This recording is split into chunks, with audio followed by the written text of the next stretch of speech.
I've been thinking about you. No. I've been thinking about you. Mostly.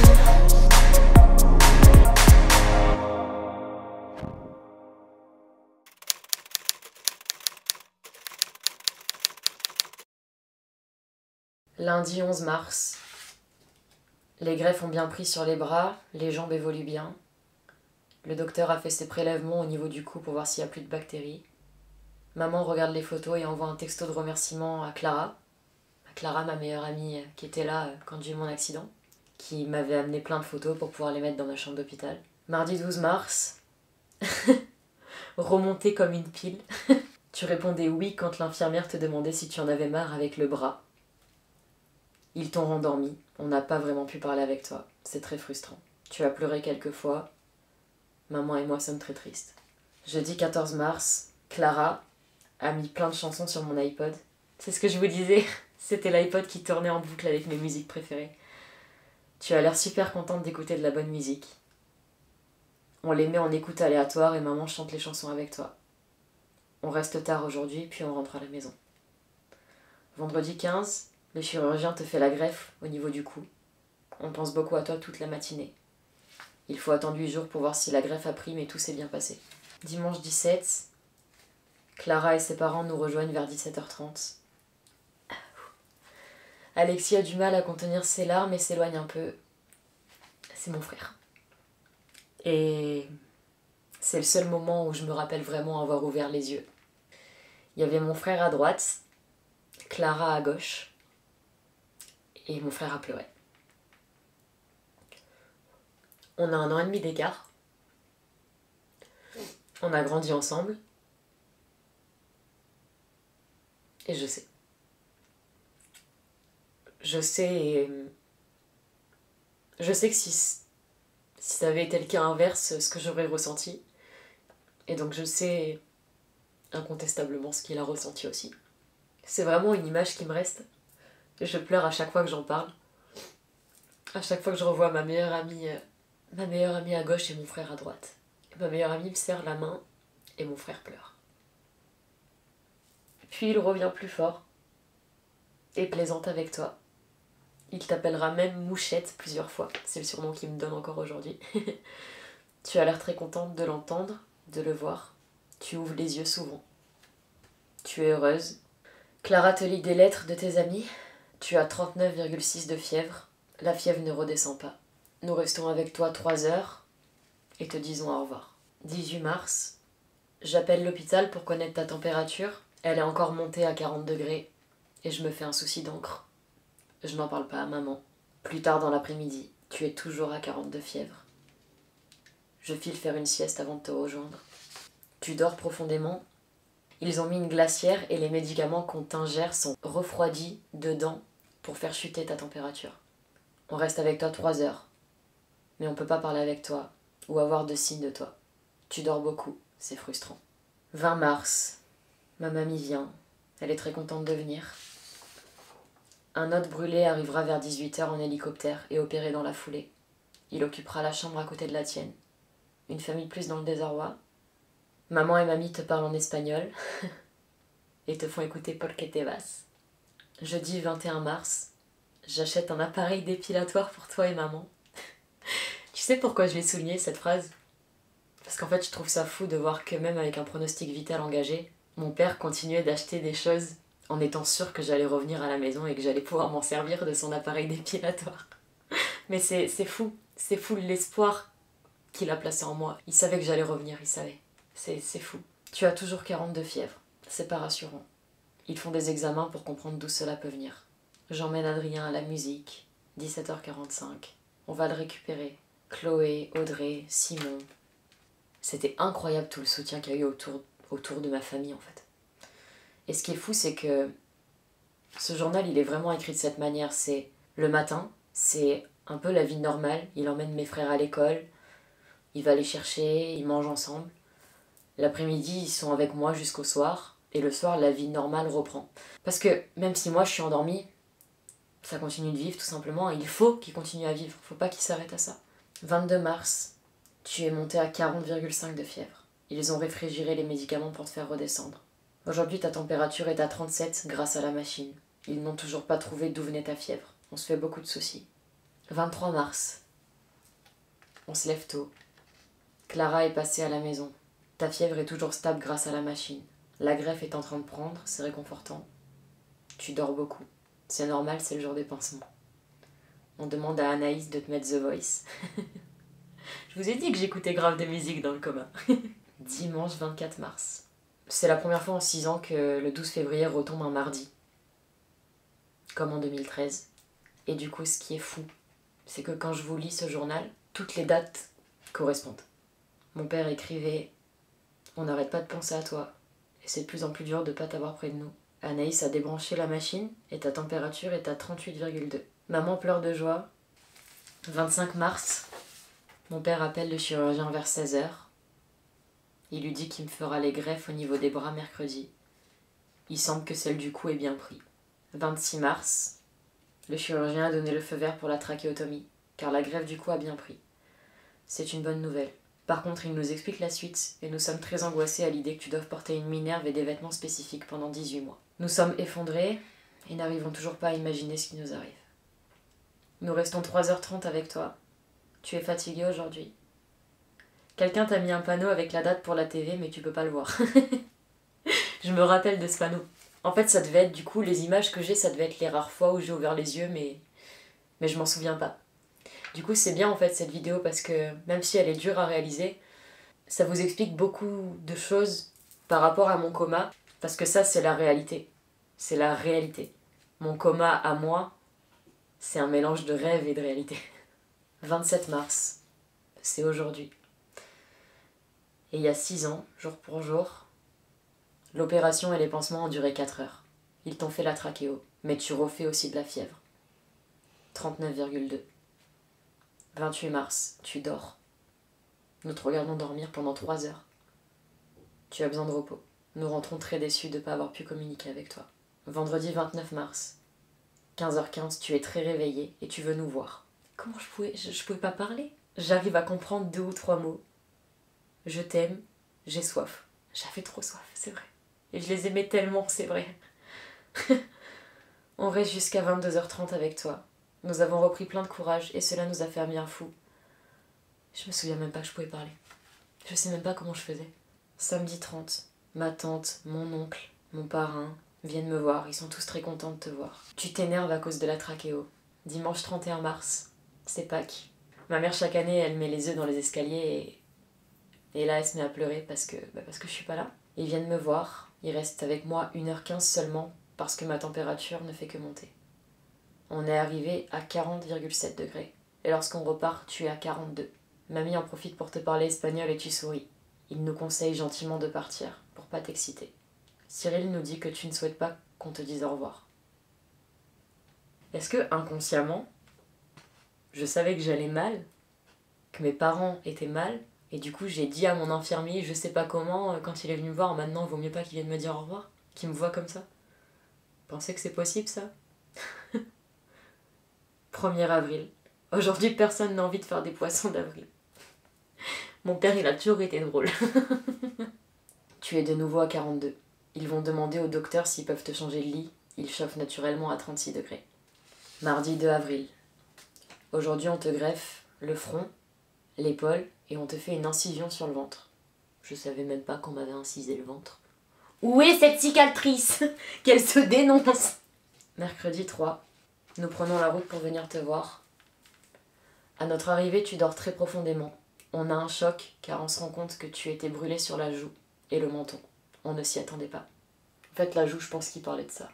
Ça se voit plus trop parce que j'ai été réopérée en 2016. Je vous reparlerai de ma réopération.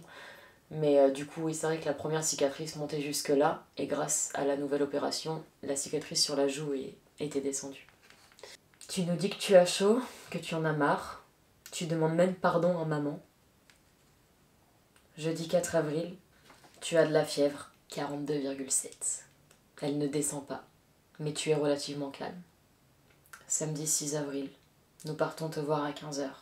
Nous restons tout l'après-midi avec toi et te laissons avec ton frère et ta meilleure amie, seule dans ta chambre.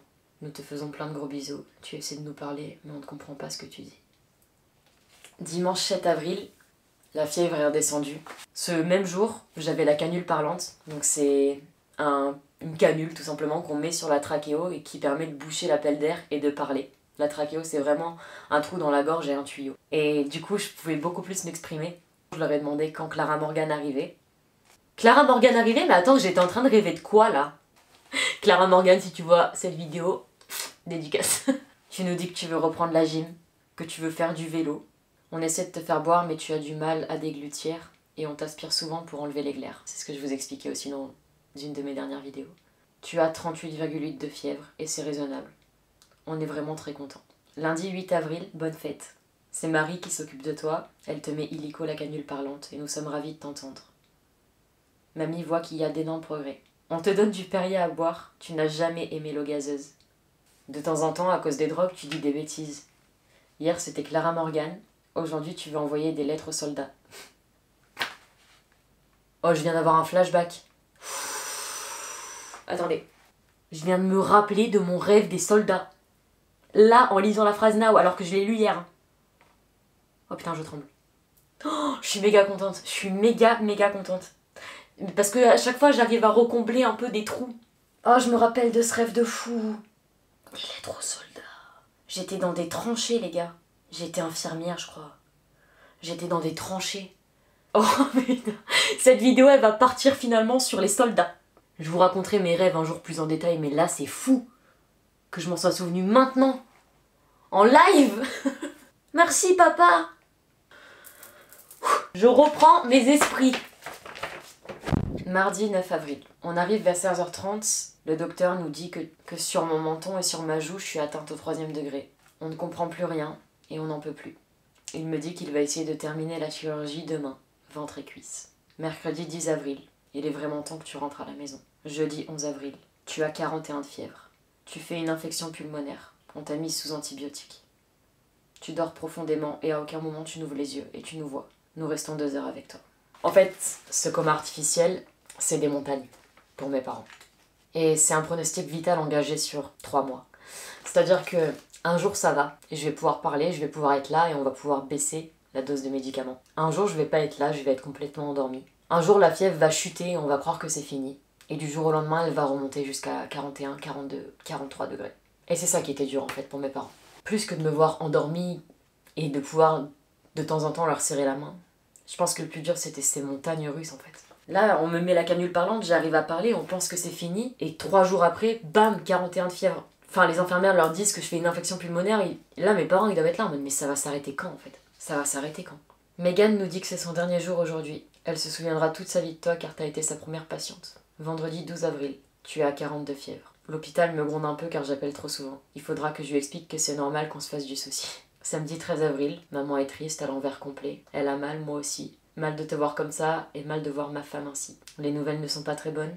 Tu as 42,3 de fièvre. Maman est affolée. 42,7. Tu sembles souffrir. Tu as du mal à reprendre ta respiration. C'est affolant. Maman fond en larmes de te voir ainsi. J'essaie de la rassurer en lui disant qu'on t'a déjà vu avec ses poussées de fièvre, mais je n'y crois pas moi-même. On restera 2 heures avec toi, sans vraiment pouvoir communiquer, en s'effrayant à chaque alarme qui sonne.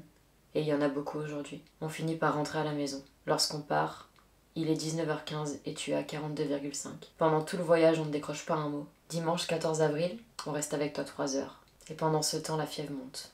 Lundi 15 avril, on t'a fait les pansements ce matin et tu es bien sédaté. 38,5 de fièvre, c'est plus rassurant, même si c'est sous antibiotiques. Le chirurgien va essayer de terminer son programme après-demain. Puisses-tu le dire vrai.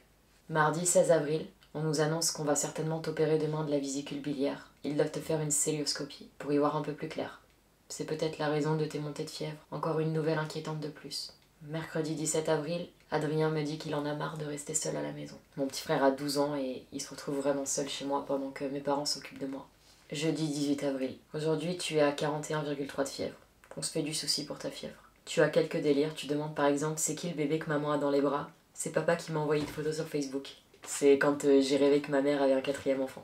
La psychologue arrive et nous annonce qu'elle ne suffit pas et qu'un psychiatre va s'occuper de toi et te prescrire un traitement. Une mauvaise nouvelle de plus. Ta fièvre est à 40,7 et on rentre à la maison. Vendredi 19 avril, Moustique est mort. Moustique, c'était mon chat noir. Il est mort pendant que j'étais à l'hôpital. Samedi 20 avril, le lendemain où mon chat est mort, je suis à 37 de fièvre. J'étais à peu près à 41 la veille. Est-ce que vous croyez à ce genre de signe ou pas? Dites-le moi en commentaire, ça m'intéresse. Dites-moi si vous avez eu des anecdotes comme ça avec vos animaux. Le lendemain où mon chat est mort, ma fièvre était à 37. 21 avril, à peine arrivé, tu me grondes et tu me dis que je réponds jamais au téléphone. J'étais complètement shootée. Complètement. Tu es bien présente, tu es à 36,8 de fièvre, on est rassuré. Maman te dit que papy s'est fait faire un tatouage, Julie avec un cœur sur le bras. Tu n'en crois pas tes yeux et tu nous dis c'est un truc de fou.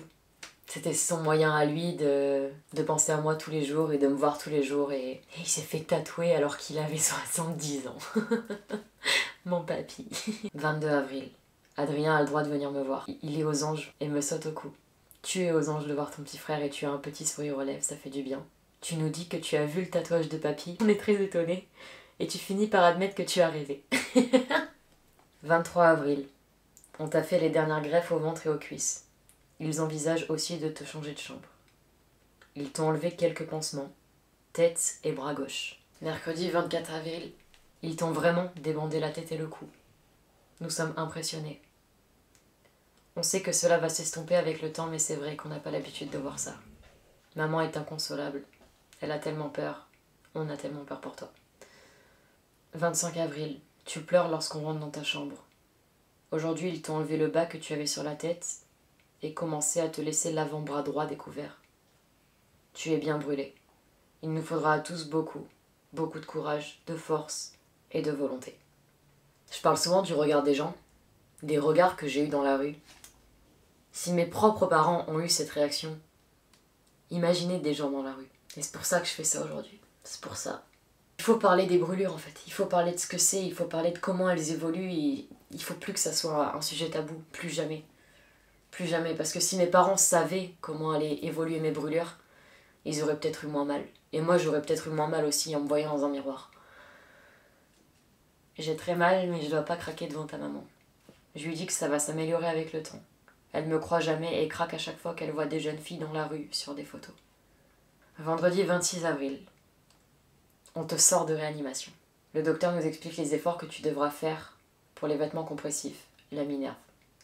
Mais cela nous donne de la force et du courage. Plus besoin de se changer, de mettre de vêtements de protection pour venir te voir. Plus de chambre stérile. Tu es aux chambres 8 au service des soins continus. Tu avais peur qu'on ne trouve pas la chambre. Tu appelles parrain, Clara, Alexia au téléphone. Samedi 27, tu appelles Adrien, tes cousines, Marie et Elisa au téléphone et tu pleures. Fred, Carole et Clara, ma meilleure amie, viennent d'arriver. Tu mets maman et parrain dehors car tu veux rester seule avec Clara. Il faut que tu manges très protéiné car c'est l'alimentation qu'il faut pour les brûlures. Tu as peur car tu n'as pas eu tes règles et tu as peur d'être enceinte. L'infirmière te rassure car tu les as eues juste après l'accident. Anecdote là-dessus à vous raconter aussi, je vous expliquerai.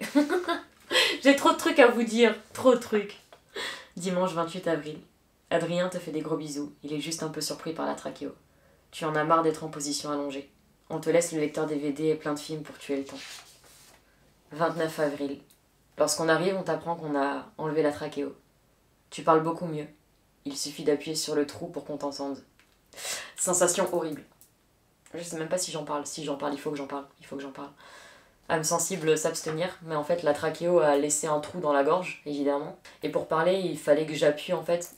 Ah, c'est trop bizarre en plus d'appuyer là parce que je sais exactement où il était. J'appuyais ici, et le fait d'appuyer en fait sur le trou, je pouvais parler. Et ce qui est très bizarre, c'est qu'en fait, la trachéo a changé ma voix. Et du coup, quand j'appuie en fait ici, je peux parler beaucoup plus fort et j'ai une voix beaucoup plus prononcée que si je parle comme ça. Je sais pas si vous entendez la différence. Mardi 30 avril, tu es assise dans un fauteuil en pleine séance de kiné.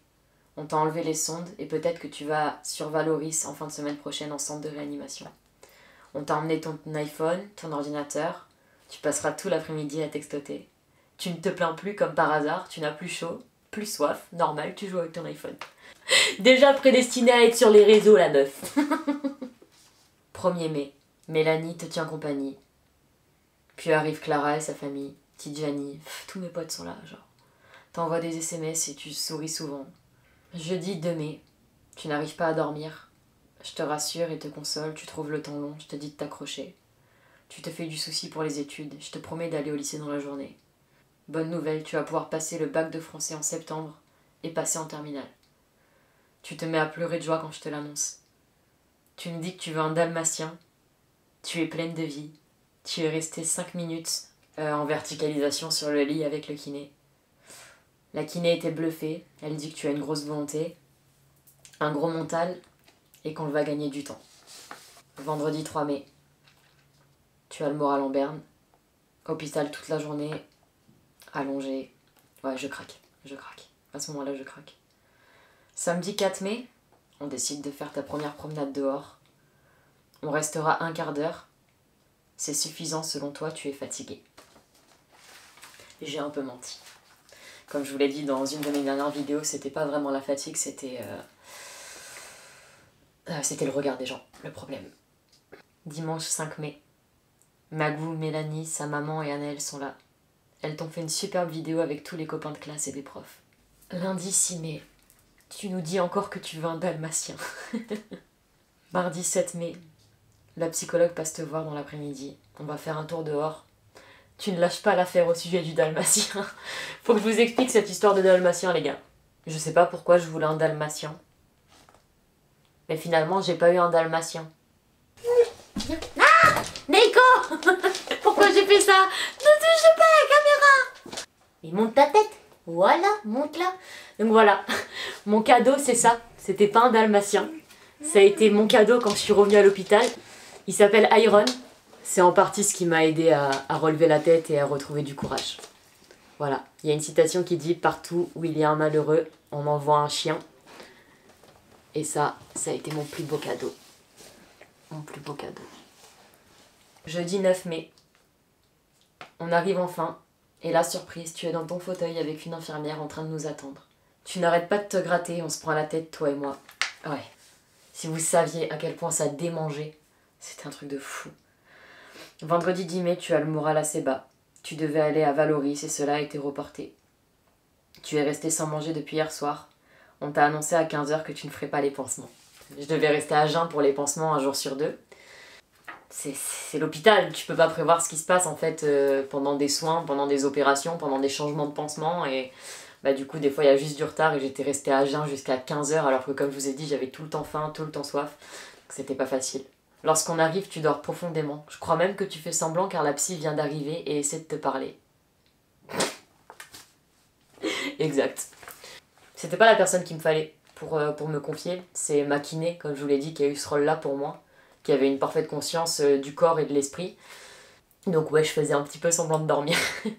12 mai, lorsqu'on arrive, tu es avec Cassandre. Je me fais un café, je rédige ton journal. Tu sembles plus apaisé. Je te rassure sur certains points et t'explique l'importance des vêtements et de la Minerve, que j'aurais jamais mis, désolé papa. 14 mai, tu as eu kiné aujourd'hui et tu as fait 4 fois le tour de ta chambre. 15 mai, tu changes de service. Ta chambre est plus jolie, plus spacieuse, avec une petite salle de bain et toilette. Tu en as marre, tu veux rentrer, tu n'as plus de repères, tu connaissais tout le monde en soins continus, tu pleures. La prochaine étape, c'est la maison. Jeudi 16 mai, j'ai passé mon oral de TPE en Skype, dans le plus grand des calmes, à l'hôpital. Et j'ai eu 16. Merci, au revoir. C'était du full freestyle. Vendredi 17, ta prof de gym est là, ergothérapeute. Samedi 18 mai, quelque pas toute seule. Maman a pris ses affaires pour dormir avec toi ce soir, c'est ce que je vous disais aussi quand elle était là, c'était fou. Dimanche 19 mai, j'ai eu maman au tel, tu as beaucoup bougé et parlé pendant la nuit. Je trouvais très difficilement mon sommeil. Lundi 20 mai, on arrive à 15h et on reste tous les 5 avec toi. La famille est enfin réunie. 21 mai, on prend la route à 11h45 pour te rejoindre et il faut faire vite car j'ai un avion Nice-Toulouse à 16h. 3 heures. Aller-retour. Jeudi 23 mai, tu pars en kiné et tu n'es pas du tout motivé. Maman en profite pour prendre une pause. Lorsqu'elle arrive, tu fais les 100 pas avec la kiné. Tu fais ensuite des pas latéraux, et ce n'est qu'à ce moment-là que tu t'aperçois que maman est là, à te regarder faire, les larmes aux yeux, de voir les progrès que tu fais. Vous remontez en chambre, après avoir fait un petit tour dehors, je vous rejoins. Tu me montres comment tu marches, et je suis ébahie. Puis tu me dis, viens papa, on fait un câlin debout. Tu me serres dans tes bras et je pleure discrètement de joie. Puis tu invites maman à nous rejoindre. Viens maman, on fait un câlin à 3. C'est trop bon ce doux moment. T'imagines quand tes parents ils peuvent te serrer dans tes bras, debout, alors que ça fait 3 mois qu'ils t'ont vu allonger. 27 mai, tu fais ta gym, maman te voit progresser discrètement. 28 mai, tu pleures dans la salle de bain car tu te trouves moche. 29 mai, tu m'apprends que tu rentres ce week-end. 31 mai, le grand jour, le retour de l'enfant prodigue. Tu arrives en ambulance avec 2 jeunes filles. C'est le bonheur absolu. On t'embrasse, on t'entoure. On mange tous ensemble. Eva, ma petite cousine, ne te lâche pas. Tu pleures de joie de la voir. Puis tu vas te coucher avec Alexis, mon frère. Samedi 1er juin, tu descends toute seule dans le salon. Puis tu déjeunes et te rendors sur le canapé. On a des visites toute l'après-midi. Le journal s'arrête quand je suis rentrée chez moi le premier week-end. Il y a encore eu des longs moments d'hôpital, des longs moments de douleur. Mais si ce journal s'arrête là, c'est pas pour rien. Mes parents savaient que, en rentrant chez moi, ne serait-ce qu'un week-end, c'était la fin de l'hôpital, c'était la fin du coma, c'était la fin du calvaire. Pour eux, le plus dur était passé.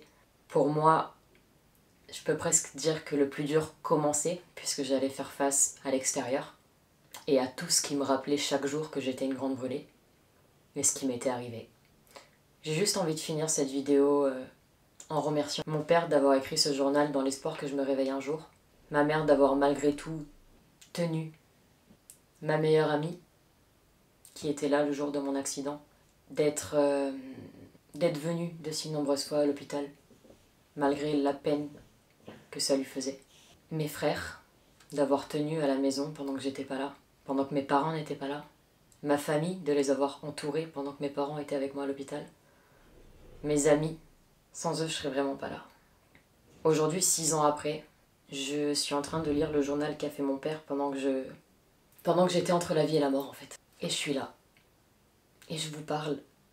Je veux juste vous rappeler de jamais baisser les bras. Et juste vous rappeler que quand ça va pas, souvent, les seules personnes vers qui vous pouvez vous tourner, tout le temps quoi qu'il arrive, c'est votre famille, c'est vos proches, c'est les gens qui vous aiment et que vous aimez en retour. C'est les gens à qui vous pouvez faire confiance. Et moi, sans toutes ces personnes, j'aurais pas tenu. Voilà, c'était ma force. C'était ma force quotidienne, c'est là que je puisais toute ma motivation. Et tu sais quoi, je vais te dire un truc. Entre toi et moi. C'est encore là que je la puise aujourd'hui. Tout ça, c'est pour moi, soyons honnêtes, c'est pour moi. C'est pour eux. Pour qu'on se rende compte que tous ces jours, tout ça, on l'a pas fait pour rien. On n'a pas surmonté ça pour rien. Parce qu'aujourd'hui, je le transmets, je vous le transmets. Et j'ai envie de vous rappeler tous les jours de jamais baisser les bras, de vous entourer des bonnes personnes. Et j'ai envie de vous dire merci encore. Cette vidéo était ouf. J'ai parlé pendant 1h30, j'ai vraiment 1h30 de rush là maintenant. Et je sais même pas combien de temps cette vidéo durera. Je m'en fous. Je m'en fous parce que cette vidéo elle est faite avec tout mon cœur et c'est grâce à vous que je la fais aussi alors. Merci et je vous dis à très bientôt pour une prochaine vidéo. Dimanche, 18h. Je vous aime.